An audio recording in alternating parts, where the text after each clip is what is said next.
Hi, this is Farstarter, and this is a review of the SH Figuarts Cross Chogokin Hulkbuster Mark II.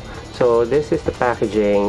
We have the Avengers Infinity War logo at the bottom. You cannot read. There are additional points right here I couldn't read. And then this is an exclusive as seen here. We have the logos, warning labels. This is what it looks like on both sides. Bottom is just SH Figuarts and Chogokin, and then Hulkbuster Mark II. And then at the back we have better details about the figure and what the LEDs, what lights up, the actual blurb right here. So it also is in a when you take it out, there's no additional sleeve, but it is also packaged in a styro packaging, so it does feel secure when you put the figure in. You cannot just put that huge and weight on this alone, so you definitely need the styro. So let's open the box so I can tell you more about Hulkbuster Mark II.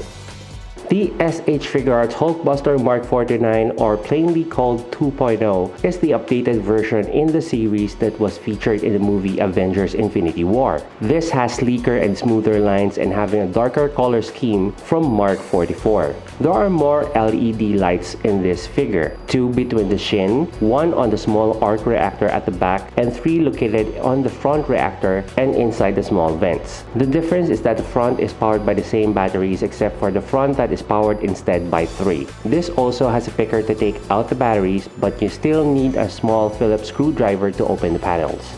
So just a quick side-by-side comparison between Mark 1 and Mark 2.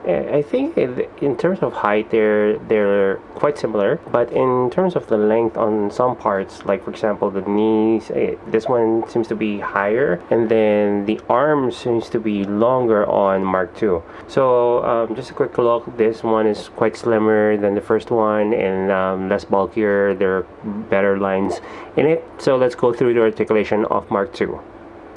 So let's go through the articulation points. We have a head joint right here. It doesn't have a neck joint, so it cannot really bob forward and back. And then we have joints right here, so you can adjust when you move the armor here and then lift again the entire arm like so. And it does have that ratchet feel like Mark 1, but in terms of rotation it's quite quieter than Mark 1. We have bicep swivels right here, double jointed elbow.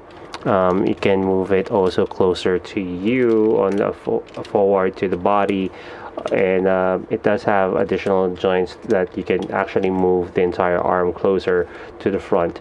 And then we have doesn't have any panels right here, but you can move the arm or raise it because there's another joint right here that you can allow the entire fist. Each of the fingers, like Mark 1, has different joints, and you can actually ball this into a fist, so that's cool. I think there's a better waist joint here because you can move the entire body left to right. And then we have knee joints right here. This panel right here goes down, so it's kind of like similar to Mark 1. And then we have panels here, so you can move the foot and also the toes forward and back. It doesn't have a stabilizer at the back, so even though we don't have that, it does feel that it's more stable. The other thing that I really wanted to show is it feels like there's limitation on the leg, so you can swivel it in and out, but it feels like you can't move the leg forward or move it back. So the only thing that you can do is actually try to stretch it out like so. It does have some difficulty in pulling it down, so you can move do you have a better reach for moving the leg. I think there's a certain angle that allows you to do so, and it does feel really stiff. So there's no immediate solution to that because the joints in between inside is actually metal. So that's the reason why this is Chogokin. It's a mixture of plastic and die-cast metal.